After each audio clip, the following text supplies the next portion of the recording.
সহিহ বুখারীতে কয়েক জায়গায় হাদিসটি রয়েছে, সহিহ মুসলিমও রয়েছে। আব্দুল্লাহ বিন ওমর রাদিয়াল্লাহু তাআলা আনহু বর্ণনা করেন, আন্না রাসূলুল্লাহ সাল্লাল্লাহু আলাইহি ওয়াসাল্লাম বলেছেন, আলা কুল্লুকুম রাইন ওয়া কুল্লুকুম মাসউলুন আন রাইয়াতিহি। শোনো, আলা শোনো, সতর্ক করেছেন রাসূলুল্লাহ সাল্লাল্লাহু আলাইহি ওয়াসাল্লাম, কুল্লুকুম রাইন, তোমাদের প্রত্যেকেই দায়িত্বশীল। কারো কাছে ক্ষুদ্র দায়িত্ব আছে, কারো কাছে মাঝারি দায়িত্ব রয়েছে, কার কাছে বৃহৎ দায়িত্ব রয়েছে, বড় দায়িত্ব রয়েছে। সবাই আপন আপন জায়গায় দায়িত্বশীল। অকুল্লকুম মাসউলুন, আর প্রত্যেকেই জিজ্ঞাসিত হবে। কে জিজ্ঞাসা করবেন? আল্লাহ, যার কাছে হাজির হয়ে জবাব দিতে হবে। সুম্মা লা তুসআলুন্না, আল্লাহ বলছেন সূরা তাকাসুর, অতঃপর অবশ্যই অবশ্যই তোমরা জিজ্ঞাসিত হবে, তোমাদের জিজ্ঞাসা করা হবে আনিন নাঈম, নিয়ামত সম্পর্কে। আরে নাঈম, মাথাতে পা পর্যন্ত যা নিয়ামত আছে জিজ্ঞাসা করা হবে। যা কিছু আপনি ভোগ করছেন নিয়ামত, তা জিজ্ঞাসা করা হবে। নেতৃত্ব নিয়ামত আল্লাহর, জিজ্ঞাসা করা হবে। পয়সার নিয়ামত জিজ্ঞাসা করা হবে। সুস্থতা নিয়ামত জিজ্ঞাসা করা হবে। যৌবন নিয়ামত জিজ্ঞাসা করা হবে। জিজ্ঞাসা ছাড়া এক কদম আগে বাড়তে পারবেন হাসরের মাঠে। জবাব দিতে হবে। সে জবাব দেওয়া সহজ হবে যেই ব্যক্তি এখান থেকে প্রস্তুতি রাখবে। যারা কোম্পানিতে হিসাব নিকাশের কাজ করছেন, ডেইলি হিসাব নিকাশ যদি আপডেট রাখেন, মাস শেষে হিসাব দিতে অসুবিধা আছে, ফটাফট সামনে পেশ করে দেবেন এই যে হিসাব। 1 মিনিটও লাগবে না হিসাব দিতে, কারণ প্রতিদিনের হিসাব রেডি রেখেছেন। বরং কোনো শুধু বের করে তার সামনে রাখতে হবে, সব হিসাব করা আছে। কারণ আজকাল কম্পিউটারের যুগে তো বুঝতেই পারেন, হ্যাঁ, যদি ওই রকম প্রোগ্রাম জানা থাকে সে তো অটোমেটিক হিসাব করে দিচ্ছে। শুধু আপনাকে সেই ডাটাগুলো রেডি রাখতে হবে। জি। তো আর যদি হিসাব রেখে দেন, হ্যাঁ রেখে দেন, গাদা হিসাব রেখে দিয়েছেন, কোনো পরোয়া করেন, যৌবন চলে গেছে, ওপরেই আছে, কত বছর যে গেছে, কি অবস্থায়, কত পাপ করছে, বয়স চলে গেছে, কত পয়সা এসেছে, কত পয়সা গেছে, কোথা থেকে আসলো, কোথায় গেল, কতদিন নেতৃত্ব দিল, হ্যাঁ, আর কত লোকের হক মেরেছে, কত লোকের জুলম অত্যাচার, কত লোকের হক নষ্ট করেছে। হ্যাঁ, হিসাব দেওয়া তো সহজ নয়। হাসর মাঠে প্রত্যেককে হিসাব দিতে হবে, প্রত্যেককে হিসাব দিতে হবে। কারো হিসাব কম, যার যত দায়িত্ব কম হিসাবও তার কম। যার আমল যত ভালো তার হিসাবও ভালো। জি। কুল্লুকুম রাইন, তোমাদের প্রত্যেকে দায়িত্বশীল, রাখালের মতো। রাখালকে একটা বকরি চড়াইতে দিল, ও রাখাল, ওই একটা বকরি সময় মালিক জিজ্ঞাসা করবো, চাকর নকর, আর 2টা 10টা 1000, হ্যাঁ, হাজার যাই হোক, এক কথায় মাসউলুন, সে দায়িত্বশীল, তাকে জবাব দিতে হবে। আন রাইয়াতিহি, তার রাখালি সম্পর্কে, তার দায়িত্ব সম্পর্কে। তারপরে এক একটি করে বর্ণনা করছে। ফলে ইমামুল্লাযী আলান নাসের আইন, শাসক, ইমাম, বড় শাসক, বড় ইমাম। জি। শাসক যারা শাসন ক্ষমতায়, গোটা দেশের ইমাম, আর ক্ষুদ্র ইমামতি হচ্ছে মসজিদের ইমামতি। তো এখানে বড় ইমামের কথা বলা হয়েছে, ইমামতে উজমা। যেই শাসক সারা দেশের মানুষের, আলান নাস, জনগণের ওপর দায়িত্বশীল, রাইন ওয়া হুয়া মাসউলুন আন রাইয়াতিহি, জনগণ সম্পর্কে জিজ্ঞাসা করা হবে। দেশের যত নাগরিক আছে, নর নারী, শিশু, বৃদ্ধ, সুস্থ অসুস্থ, হ্যাঁ, আমির গরিব, সবার সম্পর্কে জিজ্ঞাসা করা হবে। সৎ অসৎ সবার সম্পর্কে জিজ্ঞাসা করা হবে। ওর রাজুল রাইন আলা আহলি বাইতিহি, এমনকি একজন পুরুষ, সে হচ্ছে দায়িত্বশীল তার পরিবারে। স্বামী স্ত্রী 2 জন আছে, তার অধীনে একজন শুধু, ওর দায়িত্ব। নাবালক ভাই বোনের আছে, আর বাপ নেই, ওর দায়িত্ব। জিজ্ঞাসা করা হবে তাদের সম্পর্কে। সাবালক এসে আনা হয়ে গেছে, অত বোনের বিয়ে দিয়ে দিচ্ছেন, দায়িত্ব শেষ হয়েছে, স্বামীর দায়িত্বে চলে গেছে।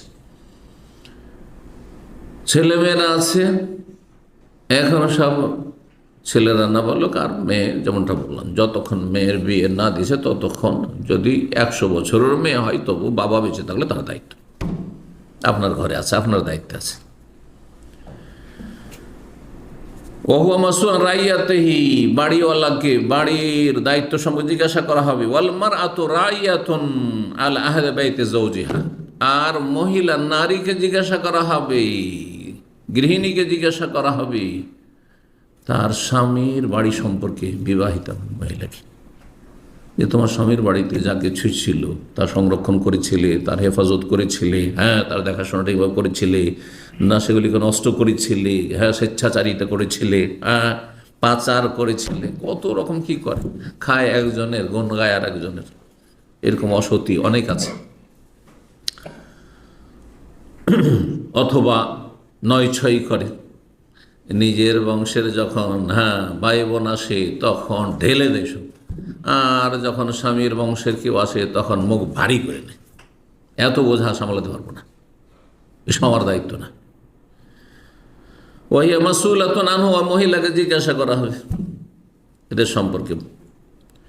ও আব্দুর রাজুলের রাইন আলা মালে সৈয়দি, এমন কি যে চাকর নকর দাস তাকে জিজ্ঞাসা করা হবে তার মনিবের মালিকের ধন সম্পদ সম্পর্কে, যা দেখাশোনাতে দেওয়া হয়েছে তাকে।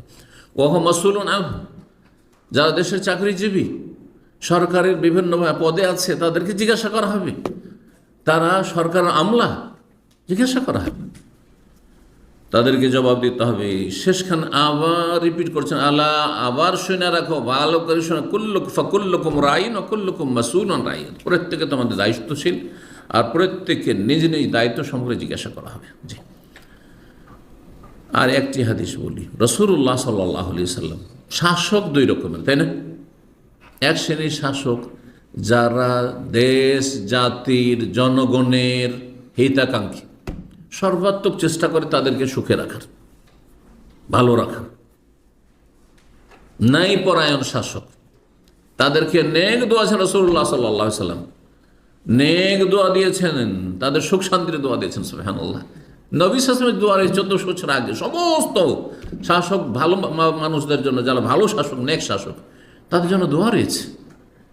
গুরুত্বপূর্ণ হাদিস এই হাদিসটি শাসক গোষ্ঠীর জন্য বা দায়িত্বশীলদের জন্য, শুধু বড় শাসক না, তার যতগুলি সদস্য আছে, সে এমপি হোক আর চেয়ারম্যান হোক আর সাধারণ মেম্বার হোক, আরে কিছু লোকের তো দায়িত্বশীল, অথবা প্রশাসনে বিভিন্ন পদস্থ ব্যক্তিরা হোক।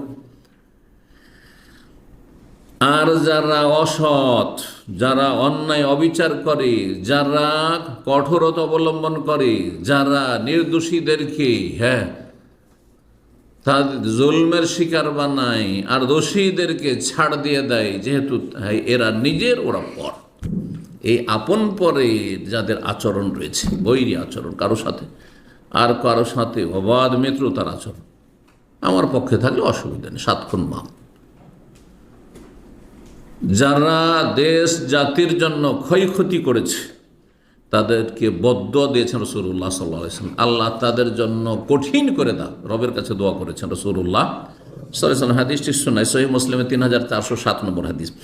মা আয়েশা রাদিয়াল্লাহু তাআলা আনহা বর্ণনা করেছেন হাদিসটি, বলছেন আন্না রাসূলুল্লাহ সাল্লাল্লাহু আলাইহি ওয়াসাল্লাম রাসূল বলেন, আল্লাহুম্মা মান ওয়ালিয়া মিন উম্মতি শাইআন, হে আল্লাহ আমার উম্মতের কেউ যদি কোনো দায়িত্ব পায়, ছোট দায়িত্ব হোক অথবা বড় দায়িত্ব, কোনো দায়িত্ব পায়, এই যে কোম্পানিতে আপনি ম্যানেজার হয়েছেন, ফোরম্যান হয়েছেন, সুপারভাইজার হয়েছেন, না আপনি আর কিছু হয়েছেন,